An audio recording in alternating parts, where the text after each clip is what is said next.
Obviously, Peggy has been through this once before successfully, and it is a first time for the other 3 crew members. But just seeing each of them all together as a team there inside Dragon is a sight that's, well, it's just rewarding to see. We've shared a bit about our crew members on this AX4 mission, but to properly introduce them and the space agencies they represent, we're going to send you now out to Axiom Space's Sonia Gavan-Carmackay, who's joining us from the press site at Kennedy Space Center in Florida. Sonia, you're only 3 miles from the launch pad. How is the energy out there? The energy is amazing. The weather is fantastic. It's a little chilly in this room, but we're just hot for this mission. So we're excited to tell you more about the crew, their missions, and what they're going to accomplish on the ISS. This is a special moment for India, Poland, and Hungary. Let's turn our attention now to each space agency represented on board the AX4 mission, beginning with the Indian Space Research Organization, or ISRO. Their crew member, Shubhanshu Shukla, or Shuks, is our mission pilot. ISRO has been involved in space exploration for over 50 years, but only recently has put a clear emphasis on human exploration. Shuks is making that goal a reality today. From the Indian Space Research Organization, AX4 pilot Shubhanshu Shukla. Namaste. I'm Group Captain Shubhanshu Shukla. A fighter pilot for 15 years, he was selected as one of 4 Indian astronauts in 2020. Captain Shukla, are you ready for the ride? Will you do some yoga in space like your idol Rakesh Sharma did in 1984? The first Indian astronaut, Wing Commander Rakesh Sharma, traveled to space in 1984. I grew up reading about him in textbooks and listening to his stories from space. I was deeply, deeply impressed by him. This journey that I'm on, it has been a long one for me. And it started out somewhere. I didn't know that this is the path it is going to finally take. I would say that I've been extremely fortunate and extremely lucky to have gotten the opportunities to first fly all my life, which was a dream job for me, and then have the opportunity to apply to astronaut corps, and now consequently be here. The way this worked out for me was that probably a week before we arrived at Axiom was the time I came to know that I would be going. I was extremely excited to be here. I was very, very happy because this was a possibility for me to actually fly to space. You don't know how to respond to such things. Shuks' wisdom, the knowledge that he possesses, he could be 130 years old. For me, having him as my pilot in the Dragon capsule is great. He already has that operational savvy. You know, he's just wicked smart when it comes to spacecraft technologies. He is very focused and he will basically go 1, 2, 3, 4 in a record time. I don't even know how he gets there so fast. The team that I'm flying with on this mission, it is fantastic. I do feel that, I have exceptional crewmates. I will have these crew members for this one flight, but post this mission, these are going to be my friends for life. It has been an amazing journey. These are moments that really tell you that you are getting to be a part of something that is much larger than yourself. I can only say how extremely fortunate I am to be a part of this. It is my sincere endeavor through my mission to inspire an entire generation back home in the country. I want to use this opportunity to ignite curiosity among kids. Even if this story, my story, is able to change one life, it would be a huge success for me. I'm Group Captain Shubhanshu Shukla, and I am the mission pilot for Axiom 4 mission.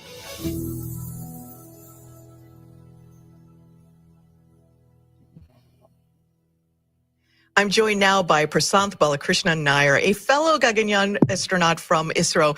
Papa has trained alongside Shuks for the past 10 months as the backup mission pilot. Papa, thanks for being here today, although I can't imagine where else you'd want to be. Yeah, exactly. Thanks, Sonia, for having me. Well, let's talk about Shuks a little bit.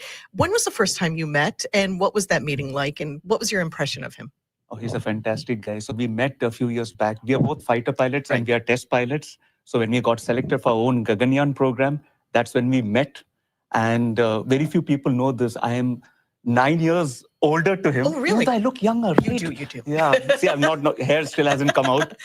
Yeah, but that's when we met. And instantaneous window, and that's because we need an efficient orbit to get to the space station. And the most efficient way to do that is to launch when the space station's orbit plane is passing over pad 39A. But it also means that you have to launch on a precise second this morning, and that's what we call the instantaneous window. Now, at pad 39A, the Earth is rotating at 900 miles an hour to the east. So if we were to delay launch by 15 minutes, the Earth's rotation alone would take us over 200 miles past the space station's orbit. And the errors you get launching too soon or too late, they're the ones that cost you the most propellant to try to make up. Now, while the orbit that the space station is flying in is going to be directly overhead at liftoff, the actual station may be several thousand miles away in its orbit. But that's a lot easier to fix. As Dragon gets into orbit, its speed will be a few hundred miles per hour different than the space station. And so in several hours, we can make up a couple thousand miles without a problem. So overall, it's kind of like catching up to your friends on a highway.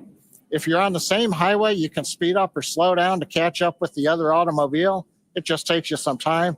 But if you end up on parallel highways separated by 15 minutes, you're going to have a hard time catching up to your friends. And that concludes today's segment of My Friend, Orbital Mechanics. With that, back to you, Ronnie and Paul. Awesome. Thanks, John. After a successful liftoff and orbital insertion, the AX-4 crew are set to rendezvous and dock with the International Space Station tomorrow at 7 a.m. Eastern. They'll spend approximately 14 days aboard the orbiting laboratory, bringing the total occupancy count up to 11. And upon entering the International Space Station, the AX-4 crew will be greeted by the current expedition crew members with a welcome ceremony, which we look forward to showing. This will be followed by a handful of onboarding exercises with the station commander, but then each crew member will immediately jump into their scheduled mission timeline. For the next 14 days, every minute of their workday will be scheduled with public engagements, science, research tasks, and a variety of activities that are unique to microgravity. To prepare for this endeavor, this crew has spent the last 10 months working with instructors and subject matter experts to learn every system they will be interfacing with on station. They have studied and practiced every experiment, reviewed and rehearsed every event, all to maximize their time in space. Collectively, this crew is undertaking the largest quantity of scientific research efforts of any Axiom space mission to date, with over 60 research activities on their timeline, representing 31 different countries. Missions like AX-4 continue to expand what is possible, setting the stage for even greater opportunities to come. At the conclusion of their time on the station, the crew will participate in a closing farewell ceremony and begin their preparations for the journey back to Earth. Currently, that flight is targeting just about 2 weeks from today for both return and splashdown. And so while the teams are progressing towards launch there on the launch pad, why don't we look back at what some of those efforts have been to get them to this point? For context, this crew has been living in an isolated quarantine bubble for the last 4 weeks, having reported to quarantine on May 25th. In that time, they have shifted their sleep regimens to adjust their circadian rhythm to match those on board the International Space Station. And over the last few days, they have finessed that further to be ready for this moment. So earlier this evening, the Axiom Space Ground Operations team drove the AX-4 crew to Kennedy Space Center, where they shared a brief moment with loved ones before being officially handed over to SpaceX for launch. This handover event has taken on many forms over the years, but there is always something special about creating a moment, even for just a few minutes, in the midst of all of the operational choreography that we're doing, to pause and just share a moment human to human. And so here you are seeing the crew in front of their loved ones before getting in board the Teslas that took them out to the Falcon Support Building. These are fantastic photos taken from earlier today. After the T-4 hour briefing, SpaceX team helped the crew suit up. There they are exiting the Falcon Support Building, which is just about a half-mile away from the launch pad.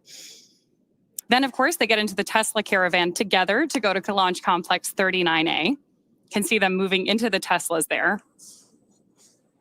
We do, of course, divide the crew into 2 sets. So you're seeing some of our SpaceX support ninjas in the background there. Very excited crew on their way over to 39A. Once they reach the base of the tower, they do stop to take in Falcon 9 and Dragon, which is always my favorite shot, is getting to see this crew see their spacecraft for the first time in their suit on the lead up to launch. Here they are walking across the crew access arm before ingressing or entering Here you are. You can see we've got our SpaceX team is checking the boarding passes of our crew before they get on board today. Peggy's is gold, as I see. You'll notice that Peggy's indicates that she is a frequent flyer with us here at SpaceX. Then, of course, our crew has the opportunity to sign the wall in the White Room, as all the astronauts who have launched from that tower have before them. And then one by one, they ingress or enter the spacecraft. Got some great views here of them hugging this team goodbye. And as you mentioned earlier, Paul, they've been working together with these teams here for the last 10 months preparing for today. You're right. So much of that is not just the work that they're going to do on station, but a lot of that is also just this moment, rehearsing with their closeout crew to prepare for getting into Dragon. And all of these steps have been rehearsed time and time again and practiced. Seeing them walk out, seeing the smiles on their faces right now is just a defining characteristic of this crew. They have really bonded over these last 10 months and really taken every challenge in stride. And you can just see it in their faces today. All of that work is paying off. Yeah, absolutely. Here we've got video that was recorded earlier of us putting those safety harnesses onto our crew. You can think of them kind of like a seatbelt, but they're a little bit more high tech than that. And then after that, we do attach umbilicals to the capsule, which provide both breathing air and comms to Dragon. Then we step into suit leak checks and comms checks, which were completed earlier today, before rotating the seats into a reclined position for launch. We do that to make sure that the G-forces are going right through the chests of our astronauts to keep them as comfortable as possible on their roller coaster ride to space. Then our closeout team closes and seals the hatch and performs a leak check, which John gave us an update on a little bit earlier. The closeout team has since departed the pad, and final weather checks are coming up at this point, which is needed before that final go or no-go for launch is given. The crew, of course, now with that great shot of them on board your screen, is waiting to get the green light to stow the crew arm for launch and arm the launch escape system. Once our launch director gives that go-ahead, we should get a great view of the access arm moving away from the spacecraft. That's also going to be one of our last major visual milestones that we'll see before liftoff that takes about 2 minutes to complete. From there, we'll hear the call out that Falcon 9 propellant loading is ready to begin, and we will be in that final countdown for launch. Great images here on your screen. Of course, we have Dragon on the left-hand side and live views from inside of our capsule with all of those events that led up to getting our 4 AX4 crew members seated and ready for liftoff. Dragon SpaceX. Good news, our second side hatch leak check was successful. And great news there from Mission Control. We are happy to hear that. Great. Encouraged. So as John mentioned earlier, we did do a second leak check today to make sure that that side hatch was closed properly. And with that confirmation from Mission Control and acknowledgement by the crew, we are moving forward with today's launch.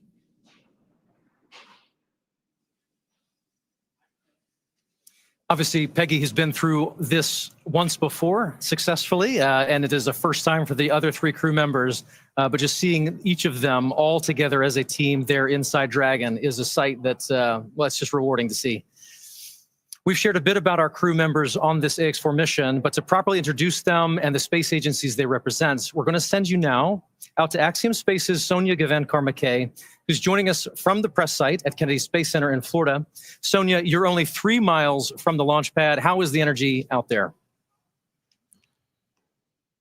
The energy is amazing. The weather is fantastic. It's a little chilly in this room, but we're just hot for this mission. So we're excited to tell you more about the crew, their missions, and what they're going to accomplish on the ISS. This is a special moment for India, Poland, and Hungary. Let's turn our attention now to each space agency represented on board the AX4 mission. Beginning mission, and I want to tell you a little bit about it. This Central European nation is among those who have more recently turned their attention to spaceflight, adopting a formal strategy to get a Hungarian into space for the first time since 1980. This is a return to space that's been 45 years in the making. This is Hunor astronaut Tibor Kapu. When I was watching Olympics with my mom, I remember that anyone who had a Hungarian flag on, on a jersey or on them, we were just cheering for them. Like, Tibor is a huge space buff, and if you are not motivated about spaceflight before you meet him, you will be a fan afterwards. It is actually coming from childhood. I remember, assembling so many sets of Legos. I did, Star Wars. I did all kinds of planes. I was looking for my place for a really long time, but for a long time, actually, I didn't even know what to do. I remember this really cool moment with my dad. He explained to me, what does a mechanical engineer do? And that's when we discussed that, okay, I will be a mechanical engineer. It was great, I loved it, but I knew that I could do much more. I knew that I'm destined to achieve greater things.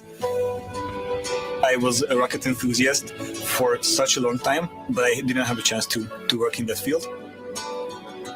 The selection process for Hunar, it was announced in 2021. I was extremely enthusiastic. It wasn't a question if I'm taking that opportunity or not. We did 14 months of rigorous selection process, physical and psychological and cognitive stuff. The whole thing took like 2.5 years. It's much harder than I thought, actually. May 26th was the anniversary of Bertalan Farkas flying to space. He was the first Hungarian astronaut. On that day and that night, I was selected. And I was actually quite proud of myself that I could prove to myself that I am capable of focusing for months and years in order to stand here. So people have been calling me their sons since the selection, especially my hometown. I feel their love, I feel their energy, I feel that they are proud of me. I want to be special for my country. And if it will spark or ignite anything in them, then I think we are doing our job quite well. My name is Tibor Kapu, and I'm mission specialist for AX4.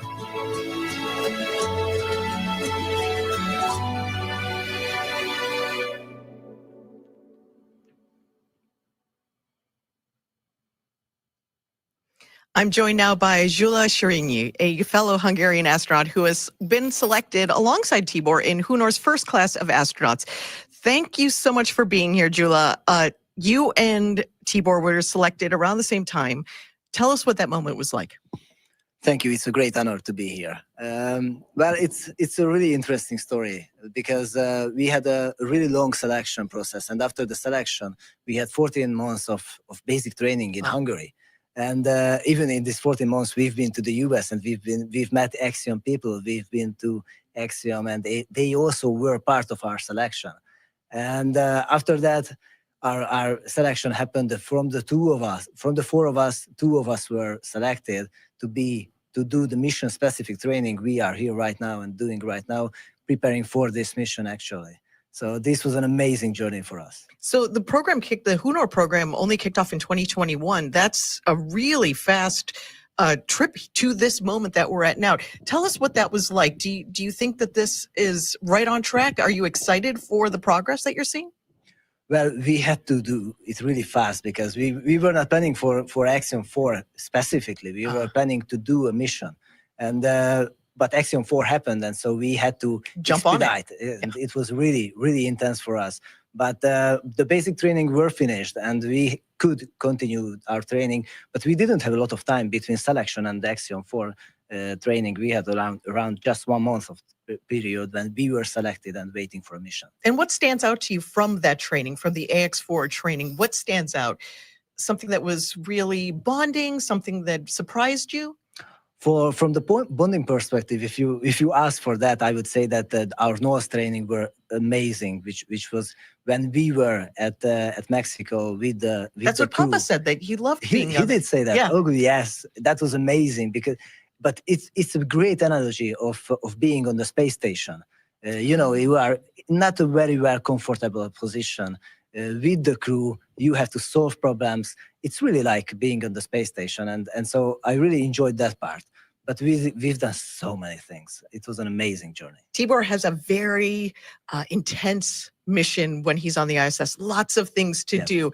What's he going to bring to the table when he's on the ISS? So, from Hungary, all of the experiments we are going up there is Hungarian experiments, and it's like a really good opportunity for Hungarian researchers to show and to get their experiments conducted on the ISS in space. And it's like he's going to be doing radiation experiments. He's going to be growing plants in space. So many things. He's got it's amazing. So many things, portfolio. but bringing along the entire country of Hungary with him into space with all of these activities. Thank you so much for being here, giving us a little peek into your training up until this moment. Congratulations to you, to your entire country. Thank you so much. And now it's time for our commander. Let's introduce you to Peggy Whitson. You may be well aware of Peggy's incredible resume. She brings nearly 30 years of experience as an astronaut and decades more as a leader in technical. How does a girl from Beaconsfield, Iowa, with a population of less than 20, become the commander of the International Space Station? I think that one of the biggest lessons I learned growing up on a farm had to be determination, diligence to get the job done. My parents are the hardest working people I knew. They taught me that work ethic and never to quit. Peggy Whitson became the first female commander of the International Space Station. In her career, Whitson spent 675 days in space. She also flew 3 long-duration space flights and served as chief of the astronaut office and commander of the International Space Station. AX-4 will be her 5th mission to the International Space Station and 2nd time commanding a commercial astronaut mission. Peggy Whitson is a known name. She has accomplishments that I can only dream of. Peggy is one of the most capable leaders that I had the chance to work with, ever. She passes knowledge to us. She knows where we feel strong, where we feel maybe a bit weaker, and she can support us in that. Being a great leader for her is just natural. When I first met the crew, I was very excited by the fact that they could all laugh at themselves. I think that's a really important characteristic, to be able to have a sense of humor about yourself, not to take yourself so seriously. From there, you can do a lot of work. I actually tell the crew a lot about what I think they're going to experience. I think it helps them prepare. But I'm talking about how they're going to feel, how their body's going to react to it. Everybody's going to be souped up to do, 150% of the work. And so I want them to have an accurate sense of what they're going into as they adapt to being in space. My first flight was in 2002. Obviously, as a rookie flyer, I worried a lot about getting everything right. I didn't want to be the one that made mistakes. To me, it's important to be able to share that and relieve some of the stress off of them and try and focus their worry, because I know they are worried as well, on the right things. I've got 3 different countries being represented, and we prioritize each of their countries' objectives so that everyone's needs are being met. And this is a goal of Axiom, and that is to open up space and opportunities to more and more countries. I really consider it almost a dream that we have already accomplished 3 private astronaut missions in 3 years. So I'm really excited to be a part of that. I love working with these young engineers with new ideas. It's a lot of fun. I'm Peggy Whitson, commander of AX-4.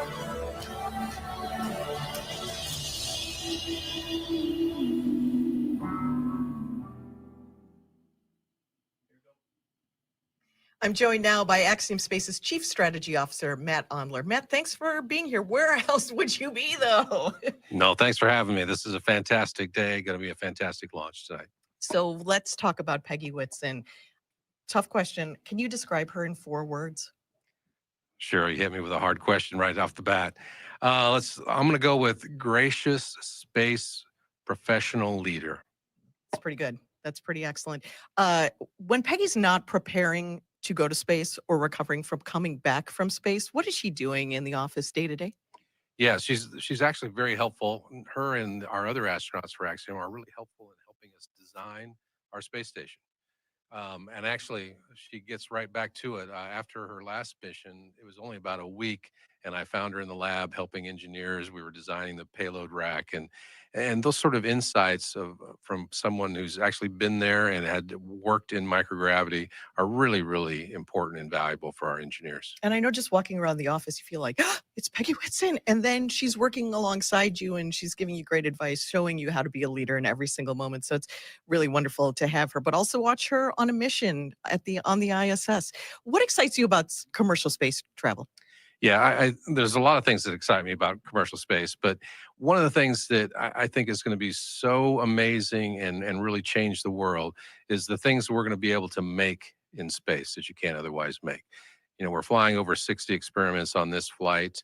A few of those are repeat, where we've flown this particular team on all 4 of our missions, and by leveraging microgravity and how it affects cancer tumor growth and stem cell growth, they're discovering novel treatments for cancer. And I think those sort of things are just one of many, many examples that are going to occur once we have a commercial space station up there. So this is our 4th mission. Wonderful to see all the growth from 1, 2, 3, and now 4. What are the opportunities for international partners, for foreign nations?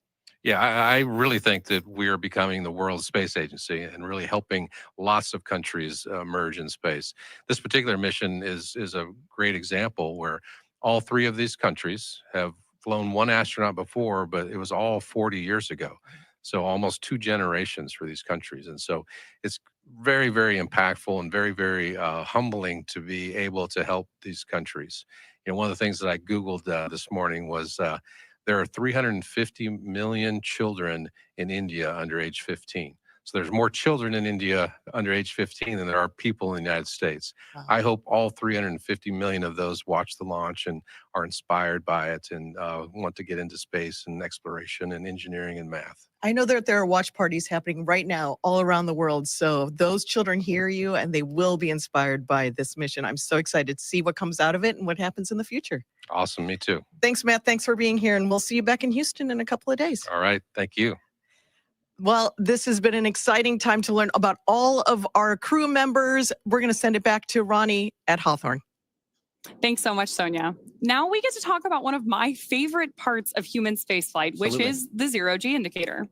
To prepare for the mission, the crew trained at the National Outdoor Leadership School, or NOLS, which takes the crew on a wilderness expedition to help build camaraderie, navigate unpredictable circumstances, and operate in a remote environment. Every crew develops a unique bond in the midst of shared challenges, and as they discovered at NOLS, this one is no different. And as you heard from Papa and Jula, Knowles stood out amongst all of their training. They faced days of harsh winds and challenging weather conditions that limited the range of their expedition at Knowles. But afterwards, their instructor commented how extraordinarily this crew collectively exuded a sense of joy throughout. In spite of whatever came at them, they still maintained this attitude, overcoming each challenge with a smile and a willingness to lift each other up. So to celebrate their unique bond, the crew chose a baby swan as their zero-G indicator, which they've named Joy. And as luck would have it, we have our very own Joy, the baby swan, to serve as our microgravity indicator. And yeah, as luck has it, we have a full dose of gravity. Bummer for us. So, but we should keep it here just in case, safe and sound. In case any of that changes, we'll have our own gravity indicator. Let us know. Speaking of training, as you might imagine, astronaut preparation can be extensive. From training that is specific to each crew member's role to learning SpaceX protocols, space station systems, and preparing for the science and outreach activities they'll be conducting in space, private astronaut training is rigorous. In addition to the work in the field like they did through Knowles, the AX-4 crew spent about 35 days training inside Dragon. To prepare them for flight, our teams at SpaceX spent the last several months teaching the crew about orbital mechanics and how to live in Dragon. While this was, of course, more of a review for Peggy Whitson, for the rest of the crew, this will be their first time flying to space. The training program includes nearly 100 different lessons covering all aspects of flight. The crew spent time inside our Dragon training spacecraft to run simulations of ascent, space station rendezvous, and reentry. They also spent time at the Launchpad in our suit-up room and working through emergency procedures that would be necessary in the unlikely event of a pad abort. And in addition to the critical training from SpaceX associated with those dynamic phases of ascent and return, Axiom Space facilitated a host of training efforts over the last 10 months to ensure the Axiom 4 crew and all those who support them are ready for their mission on station. Kicking off efforts at Axiom Space headquarters in August of 2024, this crew immediately began to familiarize themselves with the range of teams and systems and operations they would need to become proficient with in order to succeed. So from selecting the food they would eat and learning how to prepare it with the food warming and hydration systems on orbit, to understanding the tools and systems available to them throughout the station, learning every seemingly small detail is critical to ensure mission success. While in Building 9 at Johnson Space Center, the crews learned and rehearsed routine operations, medical procedures, emergency situations, and media outreach engagements. All of these lessons built up to full-scale simulations that were run in coordination with ground teams at Johnson and around the world. And as the name of the International Space Station suggests, specific modules are owned and operated by different nations. The crew traveled to Japan to learn the systems of the Japanese experiment module, also known as Kibo. With hands-on training that culminated in a round of testing, the crew became certified to use Kibo for their flight. The crew then traveled to Germany to earn their certification for the systems in the European module, known as Columbus. As an ESA project astronaut, Sławomir had additional trainings at the European Astronaut Center. And beyond the specific requirements of each space station module, the crew participated in a range of efforts that would not only bond them into a crew, but also ensure they were physically and mentally prepared for any scenario surrounding their spaceflight. This included, as we've mentioned, a week of training with the National Outdoor Leadership School, where the crew faced a week of kayaking against heavy winds, but it also featured a day in an altitude chamber to experience how their bodies react to different oxygen levels, and even a round in helicopter underwater escape training, among many others. And all of that is necessary to set the stage for the work they will be doing on the International Space Station. We are now at T-minus 1 hour, 7 minutes, and 50 seconds from liftoff of the Axiom 4 mission.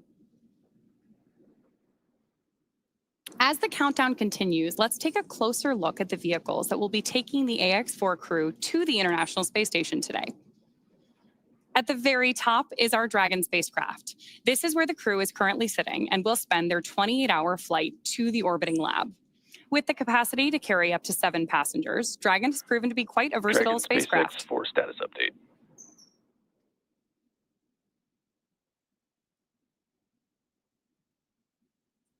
We're going to listen into this status Go update. ahead to me. What's the update? All right, Peggy, we are troubleshooting an issue with uploading the current wind conditions to the vehicle. This must be completed before launch escape system is armed so that the vehicle can correctly target offshore splashdown in the event of an escape. We're tracking several troubleshooting paths at this time and are working to resolve the issue, so I will follow up with you in 10 minutes on the status. How copy? Copy. You're troubleshooting the ability to upload the wind conditions for the launch escape system, and you'll update us in 10. Thanks. And just to make that super crystal clear, if we do not successfully upload this by the time we get to LES arm, we will be no-go for launch. I was thinking you might be thinking that as well. Dragon copies. So we heard some chatter there from Mission Control and acknowledged by the crew that we're troubleshooting that upload issue now. But of course, our teams will continue working diligently in the lead up to launch in hopes that we can preserve today's launch attempt. So with that, I want to step back in and talk a little bit more about the spacecraft that we are working on today. Dragon is a very versatile spacecraft. It can autonomously dock to the space station when outfitted with a docking adapter, as it is today for Axiom Mission 4. But Dragon can also be configured with hardware to support a spacewalk, which made its debut on the Polaris Dawn mission last year. And of course, in free flyer mode, the docking adapter can be swapped out for that iconic cupola, which is essentially a giant glass dome that allows for 360-degree views of space. The crew travels in the pressurized section, which is the top portion of the spacecraft. This area allows for the transport of people and environmentally sensitive cargo. Dragon's trunk, which sits below the pressurized section, can carry unpressurized cargo when needed and remains attached to the Dragon until shortly before re-entry into Earth's atmosphere. Dragon has played a significant role in advancing our future in space by safely transporting crew and cargo to and from the space station.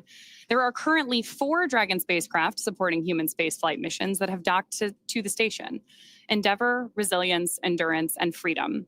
And this mission will be adding 1 new Dragon to that list, whose name will be revealed later today by our commander, Peggy Whitson. Dragon and the AX-4 crew will be delivered to orbit today by Falcon 9, SpaceX's 2-stage rocket developed and manufactured right here in Hawthorne, California. Falcon 9 is the first orbital class rocket capable of reflight. The booster, or first stage of the rocket, is the tallest part of the vehicle. Today's booster is flying for the second time. Reusability is key to making spaceflight more routine and ultimately what will enable humans to become a multi-planetary species. A total of 48 boosters have flown multiple missions, with the record for a single booster now standing at 28 missions. After today's launch, the first stage will be returning to SpaceX's Landing Zone 1 at Cape Canaveral Space Force Station, which is just about 9 miles away from Launch Complex 39A. Above the first stage and below Dragon is Falcon 9's second stage, which will secure Dragon's entry into low Earth orbit before separating, leaving Dragon to continue its journey to the space station. Beautiful wide shot of Falcon 9 on your screen there. We've got the crew access arms still in place leading up to the Dragon spacecraft. And Falcon 9 right there in the middle is SpaceX's workhorse vehicle, having completed 492 missions since its first flight in 2010, more than any other rocket flying today. And through missions like today's, Dragon is helping lay the groundwork for deep space exploration, rapidly expanding our knowledge of how humans will adapt, live, and work in space.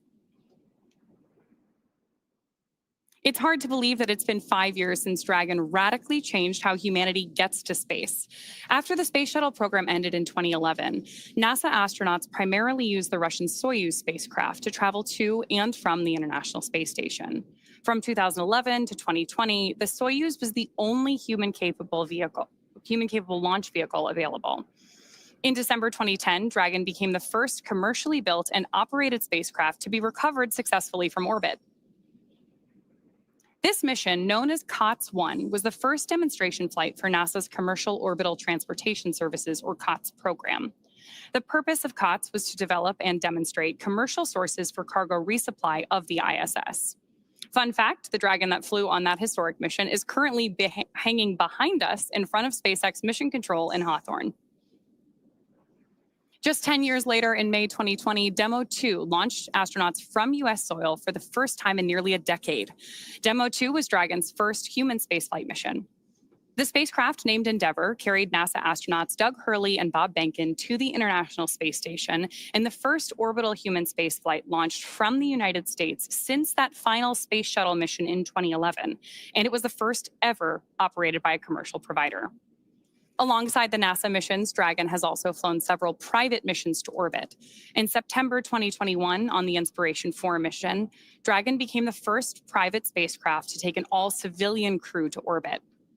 The following year, Dragon flew Axiom Mission 1, the first all-private astronaut mission to the ISS in collaboration with Axiom Space.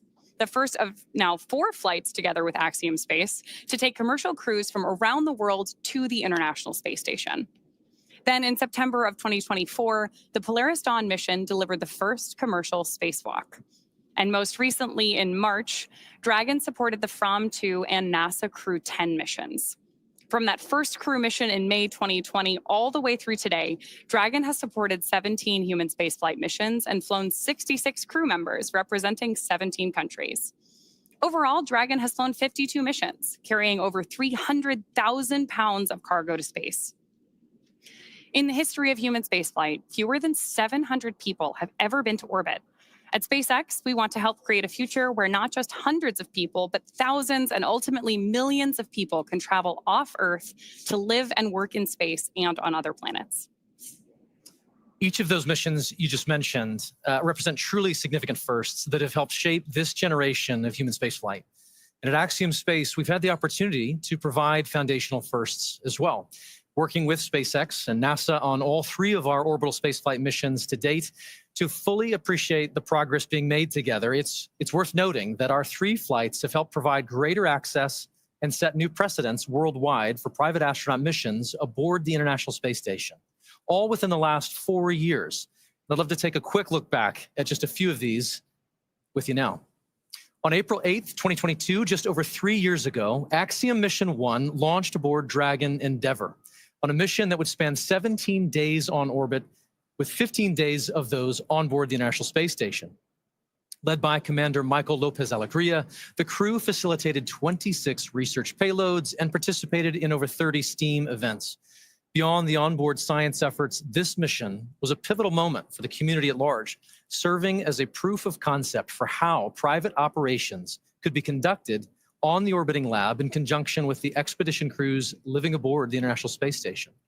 This was the next step in human spaceflight collaboration. So this was followed up a little over a year later by Axiom Mission 2, which launched aboard Dragon Freedom. For awareness, we're cycling the orbit tank isolation valves to equalize low flow pressure. Dragon copy. Pausing there for that update.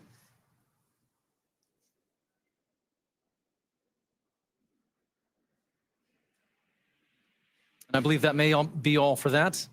I'll pick up where we were. So Commander Peggy Whitson led American John Schaffner and 2 Saudi Arabian national astronauts, Ali Al-Qarni and Rayana Barnawi, on a 10-day mission outside our atmosphere with over 8 days aboard the orbiting laboratory. And over the course of their 126 orbits, they conducted 26 research efforts and participated in 20 STEAM events. This became the first private mission with government-sponsored astronauts. And last year, in January of 2024, we conducted Axiom Mission 3, which saw Commander Michael Lopez Alegria once again lead a crew to the station. This was our longest flight to date at over 21 days, covering 346 orbits. The crew spent over 18 days on station and worked with 54 payloads, conducted 28 STEAM engagements. Flying once again on Dragon Freedom, this was the first all-European astronaut mission to the International Space Station. And here we are today. With Axiom Mission 4, we add a projected 14 more days of operational flight heritage and make possible an additional 60 research payloads. Each of these flights builds on the one that came before it, certainly, but it also is meant to open up access to low Earth orbit just a little bit more, providing opportunities for more nations and organizations than ever before to participate in human spaceflight. It's the fact that now 11 nations have been represented across our flights that speaks to the success of missions like these. We visited with the crew of AX4 to get their thoughts on what our collective future in space looks like.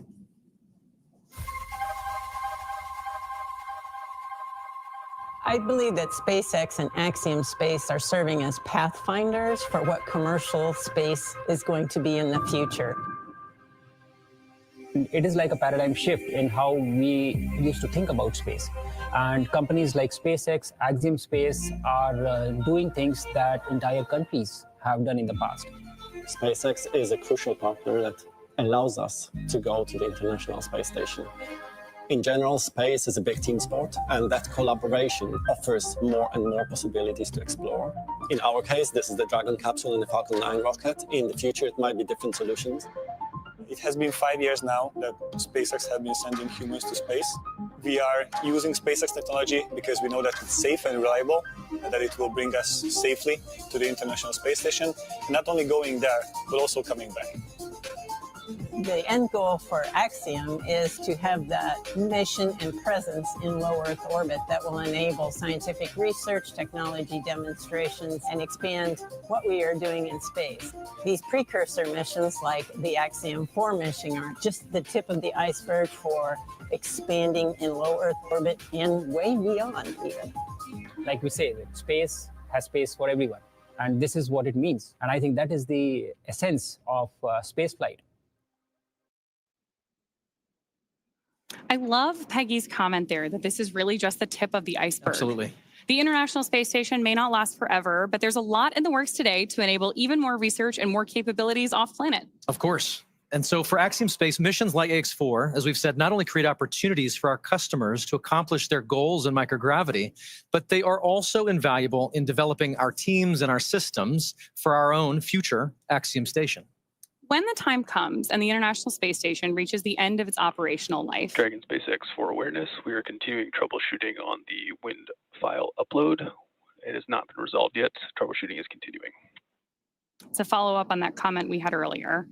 Dragon copies, continuing troubleshooting. We are going to keep working this issue in the lead up to launch. So as I was saying, when the time comes and the International Space Station reaches the end of its operational life, SpaceX will help deorbit the orbiting lab. NASA awarded SpaceX a contract to develop the US Deorbit Vehicle, or USDV, a modified Dragon designed to guide the station through a controlled reentry into the Earth's atmosphere to ensure that upon reentry, the station comes down in the intended location and does it safely. But before that happens, there are plans in place where Axiom Space will utilize the remaining operational lifetime of the International Space Station to facilitate a transition to our own commercially owned and operated station. Selected by NASA in 2020, Axiom Space is the only commercial company to attach its privately developed modules to the International Space Station. And here's what this transitional timeline looks like at this point. Our first step will be to attach a module to the station that we call the Payload Power Thermal Module, or PPTM. This module is designed to receive any critical hardware, payloads, or tools from the ISS that the international community may want to continue to utilize. Then that will undock, detaching from the space station and rendezvous with our second module, known as Habitat Module 1. Together, these two modules can support 4 crew members and enable a host of manufacturing and research efforts in microgravity.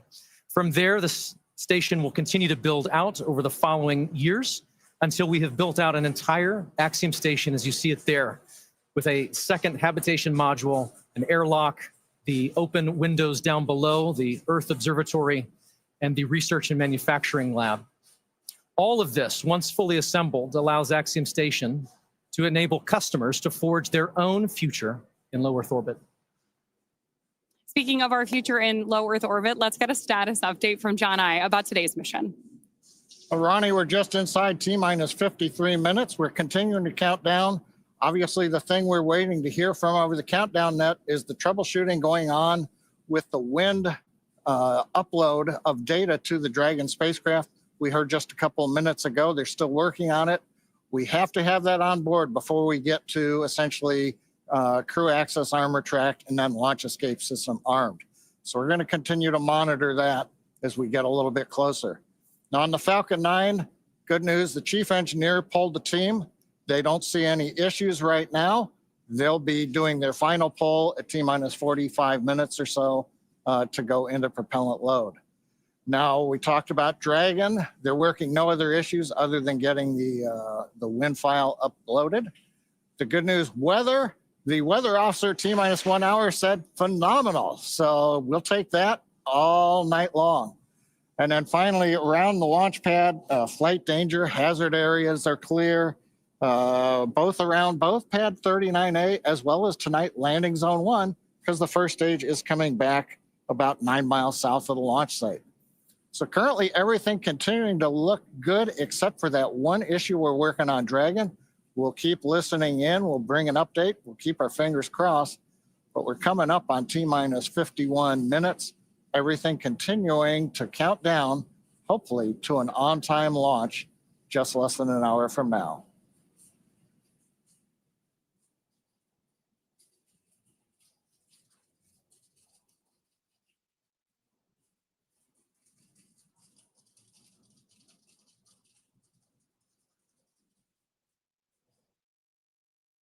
Attention Falcon launch operators. The propellant load and launch go-no-go poll is open in step 11.87 of 1.160.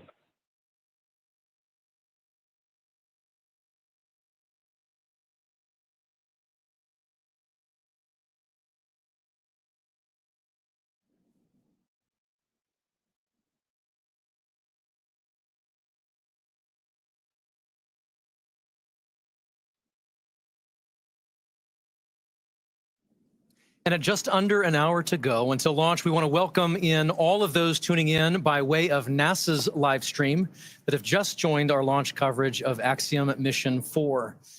We're joined now by Sandra Jones with NASA Communications from Mission Control at the Johnson Space Center in Houston, Texas. Thank you for joining, Sandra. Hey, thanks, Paul. Here in the International Space Station Flight Control Room, the team is prepared and ready to support today's launch. This attempt comes after NASA and Roscosmos discussed recent repair work in the transfer tunnel at the aftmost segment of the Orbital Labs Zvezda service module. And now we are all looking forward to the Axiom 4 crew being on board Space Station soon. We'll provide a full space station status update in a few minutes, but know we need to bring everyone up to speed on today's activities and the launch status. So for now, back to you, Ronnie. Thanks, Sandra. We'll hear more from Mission Control in just a few minutes, but we do want to take a moment first to introduce everyone to the crew of AX4. Aside from Axiom Space Commander Peggy Whitson, each crew member represents a return to human spaceflight for their nation after more than 40 years. And starting with our commander, today's mission is led by Peggy Whitson of the United States. There is simply not enough time to cover her entire resume, but to give you just a few highlights, Peggy has earned degrees in biology, chemistry, and biochemistry. She was the first female commander of the International Space Station. She has spent over 675 total days in space, during which she logged 60 hours across 10 spacewalks. She is also a two-time commander for Axiom Space, having previously served aboard AX2, and she was just inducted as a member of the 2025 Astronaut Hall of Fame. So congratulations and well-deserved, Peggy. Next is mission pilot Shubhanshu Shukla of India, whose call sign as a test pilot is Shooks. Representing the Indian Space Research Organization, or ISRO, Shooks is also an astronaut designate of India's inaugural human spaceflight effort, Gangayaan, featuring an Indian-built rocket and spacecraft. He was commissioned into the Indian Air Force Fighter Wing in 2006 and achieved the rank of Group Captain in 2024. He has over 2,000 hours of flight experience aboard a variety of aircraft. And our third crew member is Mission Specialist Sławomir Uznański-Wiśniewski of Poland. He is representing the European Space Agency as a project astronaut, coming from the reserve class of 2022, much like Marcus Want, who served as a mission specialist on AX3. A scientist by trade, Sławomir has earned his Master of Science with honors from Łódź University of Technology in 2008. He holds a second Master of Science and a graduate engineering diploma as well. He also spent 2 years as the engineer in charge of the world-famous Large Hadron Collider in Switzerland, beginning in 2018. And rounding out this crew is mission specialist Tibor Kafu of Hungary, who represents the Hungarian to Orbit Astronaut Program, or HUNOR. He graduated from the Budapest University of Technology and Economics, earning a degree in mechanical engineering, followed by a master's degree specializing in polymer technology. In 2023, Tibor emerged as one of 4 Hungarians selected from a pool of 247 candidates for the HUNOR astronaut program. And together, they are the crew of AX4, Axiom Space's 4th private astronaut mission to the International Space Station. Today's flight represents the return to spaceflight for 3 nations, but it also highlights the growing opportunities for nations and entities around the world to conduct meaningful work in low Earth orbit. And right now, as you see there, Peggy, Shooks, Sławomir, and Tibor sit inside Dragon. There are colleagues and students and space enthusiasts the world over gathering to cheer them on here at the start of their mission. And so we'd love to share just a few live streams that we're getting from launch parties in India and Poland. And here we are. First is a wonderful shot of a school in India. These are the students and teachers at the Naberam Hansre English School in Jamshedpur, India, gathering together to watch Shubhanshu lift off. How exciting. Now we have great views from Poland. Crowds are beginning to gather here, including children from Polish schools, to witness Sławomir's launch on the planetarium's dome. The event was organized by the Ministry of Economic Development and Technology, the Polish Space Agency, and the European Space Agency. I love seeing these views from around the world. It's truly incredible. The Yes, joy, the super excitement exciting. Dragon SpaceX, around the world. you have a go for Section 5, and when ready, report go for launch. For awareness, we are still troubleshooting the wind upload file. I will have a few more words for you after you confirm your go for launch. Wilco, inward, Section 5.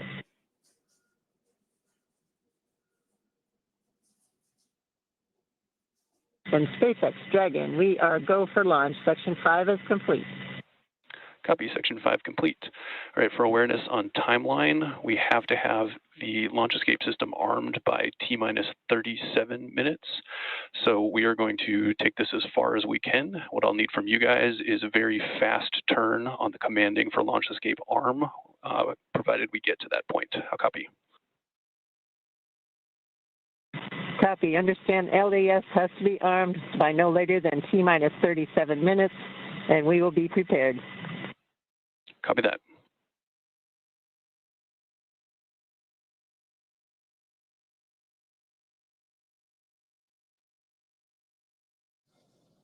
John Innsbrucker back here at the webcast desk. We're inside T-minus 45 minutes. Right now, we just heard from the Dragon team. They can take it down to about T-minus 37 This is minutes. the launch director on the countdown net. The pull is complete and the team is ready for crew access arm retract and propellant load and launch pending resolution of the winds upload issue. For all operators in MCC and Hangar X, both controllers are going to lockdown at T-minus 45 minutes and will remain in that state until the LES system is disarmed. All operators are to remain at their console and maintain a sterile cockpit until the ND confirms successful disarming of the launch escape system following orbit insertion or propellant offload in the event of a scrub. For non-urgent no-go conditions, brief the CE or LD and they will approve aborting the countdown. For urgent issues affecting the safety of the operation, operators shall call hold on the countdown net. Launch control will abort the launch auto sequence immediately and proceed into the launch abort auto sequence. At T-minus 10 seconds, launch control will be hands-off and relying on automated abort criteria for the remainder of the count. Operators shall advise the launch director whether structural breakup or fire is imminent or occurring per Dragon manual escape flight rules. Launch control, you may proceed with arming the crew arm for movement. Okay, we're at T-minus 43 minutes, 15 seconds and counting. You've heard the SpaceX launch director giving final instructions to the team. We have cleared our propellant loading pole. Crew access arm retraction has started. And now we've heard, and you can see on the screen, crew access arm is pulling away from the Dragon spacecraft. This is going to take about a minute and a half to retract all the way. Then we'll get confirmation it is in the launch position. The next step after that is going to be the crew, close the visors, confirm that, and then begin launch escape arming. As we mentioned, we want to get launch escape arming finished by about T-minus 37 minutes, which means we've got about 5 minutes to finish troubleshooting the wind upload to the Dragon vehicle.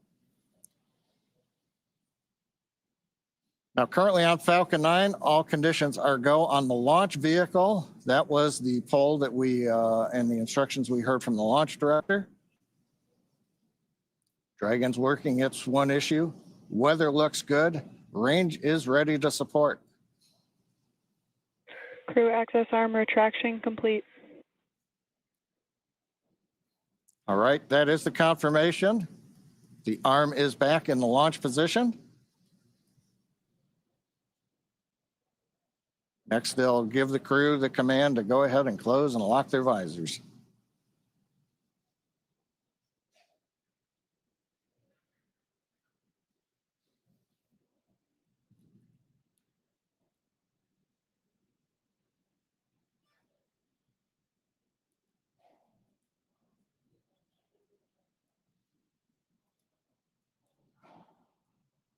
Now, I think right now we're probably waiting just a little bit longer.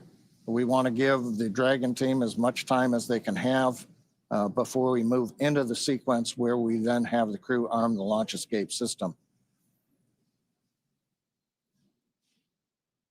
Now, if we do get through this and we solve the upload issue, at T-minus 35 minutes, we will begin propellant load. Once we do that, then there's no chance to hold the clock. We would have to complete the countdown and launch on time, or as we have mentioned during the webcast, we do have another opportunity tomorrow about 24 hours from now. We're inside 41 minutes, continuing to troubleshoot the problem.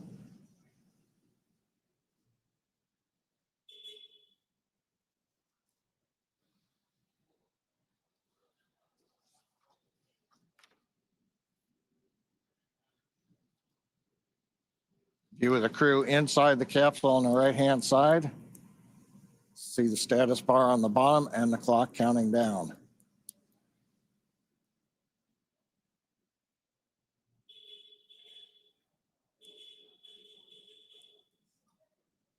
Now, if we get to go, We'll hear then the commands to begin the launch escape system arming. The crew will confirm about a minute later that they're armed. And that'd complete the major events before a propellant load would begin at T-minus 35 minutes.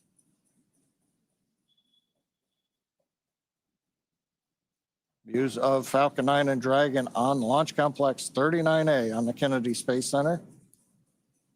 Everybody is clear of the launch pad, clear of the launch complex. The danger and hazard areas have been confirmed clear, and we're ready. We're just waiting to find out whether or not we're going to be able to continue forward in the countdown. We should know that answer within the next couple of minutes.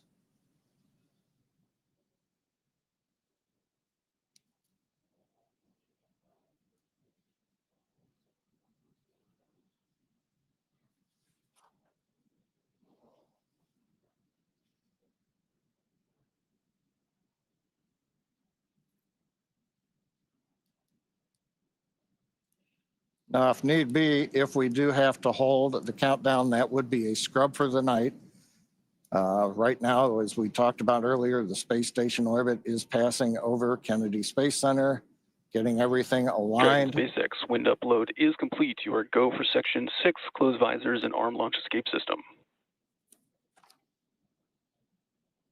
Visors are closed and arming launch escape system now.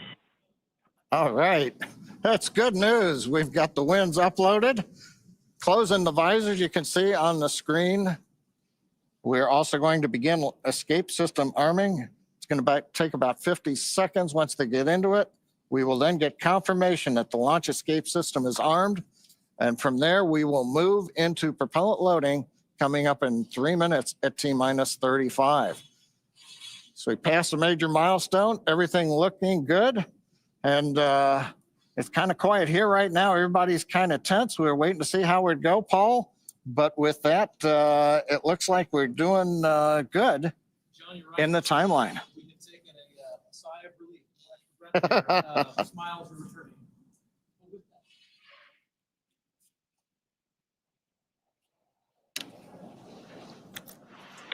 Launch escape system is verified armed.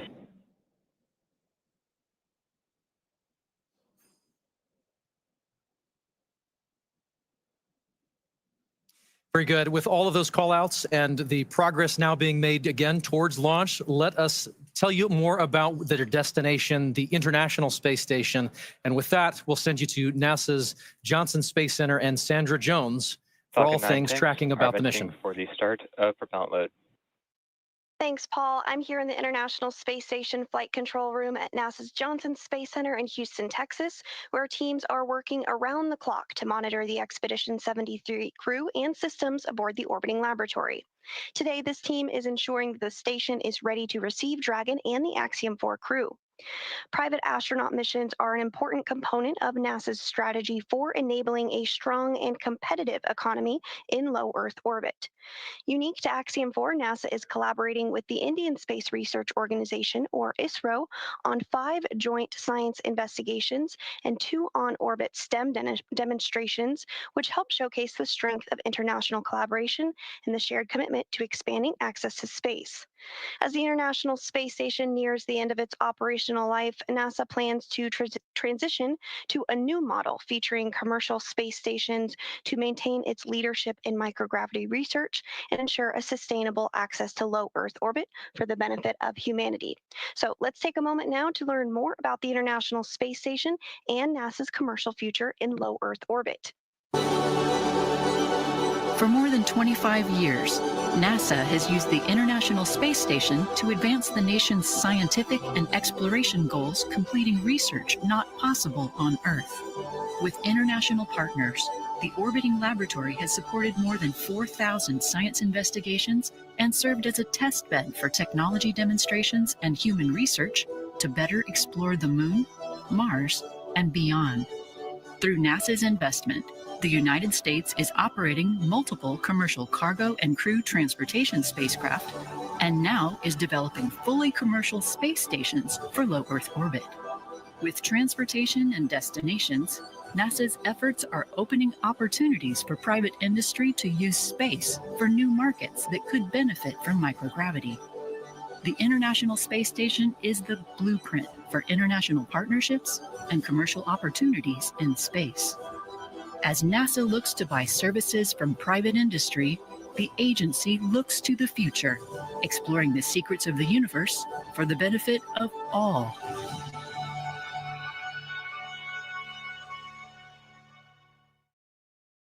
And you can learn more about NASA's commercial efforts at nasa.gov/commercial-space. From Mission Control Houston, we are standing by and ready to support tonight's launch. So for now, we'll send it back out to Ronnie, and Paul in Hawthorne. Thanks, Sandra. And so things are looking good on the launch pad. The teams are continuing to progress towards launch at 2:31 a.m. Eastern. We'd love to take a minute and just take a look back at what's happened already this evening to get us to this point in the countdown. So for context, we want to say this crew has been living in an isolated quarantine bubble for the last 4 weeks, having reported to quarantine on May 25th. In that time, they have shifted their sleep regimen to adjust their circadian rhythm to match those on board the International Space Station. And over the last few days, they have finessed that further to be ready for today. In fact, their wake-up call was set to 6:30 p.m. earlier yesterday, I should say, depending on where you are. But then about 4.5 hours prior to the scheduled launch time, the Axiom Space ground operations team drove the X4 crew to Kennedy Space Center, where they shared a brief moment with loved ones before officially being handed over to SpaceX for today's launch. This handover event has taken on quite a few forms over the years, but there's always something truly special about creating a moment, even just for a few minutes, in the midst of all of this operational choreography, to pause and share a moment with loved ones. And there you see the team did just that in front of the VAB before getting into the Teslas and riding out to the Falcon Support Building to be ready for launch today.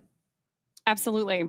After that T-4 hour briefing, the SpaceX team helped the crew suit up at our Falcon Support Building. You got a video on your screen that was recorded earlier today of the crew stepping out in their suits and waving to everybody there for the first time before getting in our 2 Teslas to caravan over to Launch Complex 39A.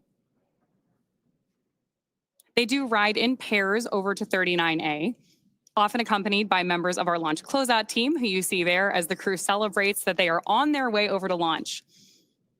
Once they reached the tower, they ascended up to the Dragon spacecraft and were able to make one last phone call before signing the White Room wall. Here you see the crew walking across the crew access arm,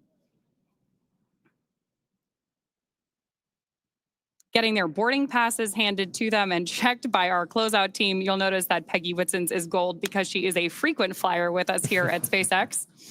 And then once our crew ingressed Dragon, we completed suit leak checks and comm checks before rotating the seats into the reclined position for launch.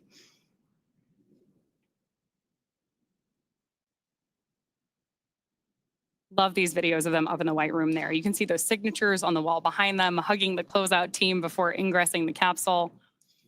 Then from there, that is the same team that closes the hatch and seals everything in the preparation for launch. Right now, we are still waiting on those final weather checks coming up, but prop load has begun. So all of that brought us through the confirmations we've been listening to, the check-ins, confirming that the crew arm is stowed, and of course, as we were listening so intently for earlier today, that our launch escape system is armed. With that, we are just over 31 minutes away from today's liftoff. Incredible. That White Room is got a lot of history in it already. And lots more to come, which is really exciting. Yes, we are just adding another chapter to this storied location. That 39A has got so much history already. So, of course, everything about today is really timelined down to the minute. As we were talking about earlier today, the crew wake up all the way through launch. We have this kind of precise choreography that is key to our launch site execution. Each of the calls we're hearing, the visual cues that we're seeing, and that we're acknowledging to you who are joining us from around the world, serve as critical synchronization. Stage 1, cryohelium loading. There's confirmation there that we're loading the cryohelium on board stage 1 of Falcon 9. And each of these milestones are critical synchronization points for both the ground and crew teams. As they say, slow is smooth and smooth is fast. It's hard to believe that it's been 5 years since Dragon radically changed how humanity gets to space. After the space shuttle program ended in 2011, NASA astronauts primarily used the Russian Soyuz spacecraft for travel to the International Space Station. Until 2020, Dragon was the only, the Russian Soyuz spacecraft was the only human-capable launch vehicle available. Meanwhile, SpaceX's Dragon was being developed, and then in 2010, it became the first commercial spacecraft to be recovered from orbit. In fact, just for fun, because it's cool to know, the Dragon that flew on that first commercial mission is actually the one hanging behind us here in front of Mission Control in Hawthorne. Since then, Dragon has supported 17 human spaceflight missions and flown 66 crew members representing 17 countries.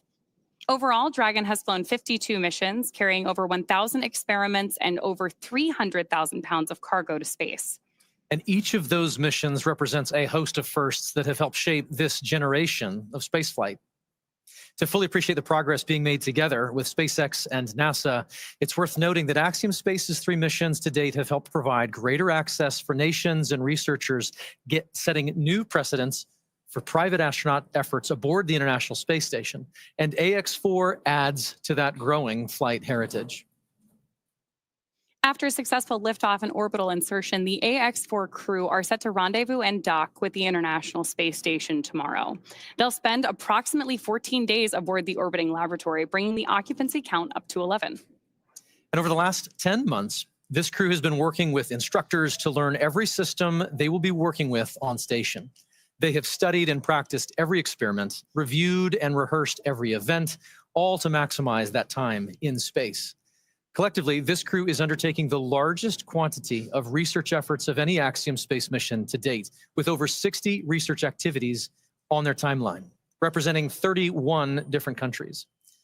Missions like these continue to expand what is possible and set the stage for even greater opportunities to come. Then, at the conclusion of their time on station, the crew will participate in a closing farewell ceremony and begin their preparations for the journey back to Earth.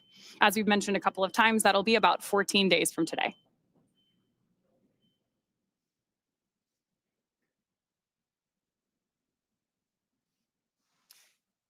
Each mission to the International Space Station is rooted in singular unifying purpose, to explore and learn together as a team. And that is one of the things that I absolutely love about human spaceflight. The International Space Station is a symbol of what can be realized from international cooperation and collaboration. And so while this particular mission may represent the goals of 4 specific nations, today they are launching as one crew, one team. And in that spirit, this crew created a mark to represent their shared effort together. The AX-4 mission patch is something that Peggy, Shukes, Swavush, and Tibor will wear proudly for the rest of their lives. But so will thousands of people who've worked tirelessly to contribute to this mission. The mission patch for Axiom 4 was created, as you mentioned, by the crew, not just to mark their space flight, but to symbolize the idea that space is for everyone. Anchored by the centrality of the Earth and flanked by a diverse set of national flags, there are several intended meanings woven into this design.